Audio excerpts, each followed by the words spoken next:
एक बार की बात है। राजा अकबर व बीरबल दरबार में बैठे कुछ अहम मामलों पर चर्चा कर रहे थे।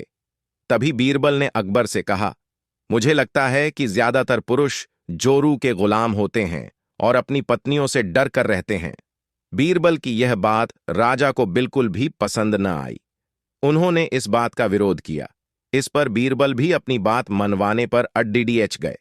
उन्होंने राजा से कहा कि वे अपनी बात को सिद्ध कर सकते हैं, मगर इसके लिए राजा को प्रजा के बीच एक आदेश जारी करवाना होगा।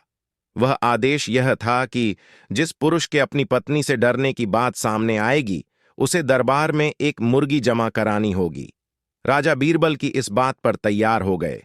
अगले ही दिन प्रजा के बीच आदेश कराया गया कि अगर यह बात सिद्ध हो जाती है कि कोई पुरुष अपनी पत्नी से डरता है, तो उसे दरबार में आकर बीरबल के पास एक मुर्गी जमा करवानी होगी। फिर क्या था, देखते ही देखते बीरबल के पास ढेरों मुर्गियां इकट्ठा हो गईं और सैकड़ों मुर्गियां महल के बगीचे में घूमने लगीं।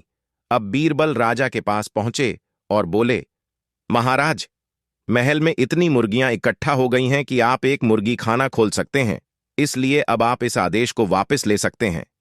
मगर महाराज ने इस बात को गंभीरता से नहीं लिया और महल में मुर्गियों की संख्या धीरे धीरे और भी ज्यादा बढ़ाने लगी।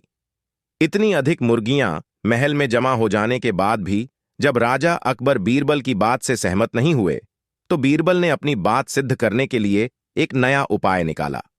एक दिन बीरबल राजा के पास गए और बोले, महाराज, मैंने सुना है कि पडहोस के राज्य में एक बहुत की खूबसूरत राजकुमारी रहती है।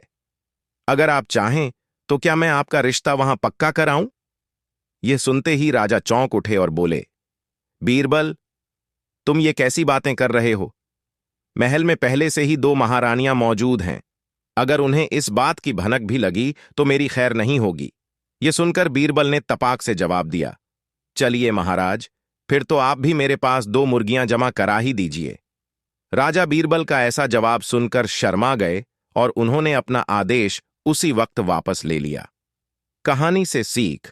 अकबर बीरबल की इस कहानी से हमें यह शिक्षा मिलती है कि बातों की चतुराई से हम किसी भी बात को मनवा सकते हैं।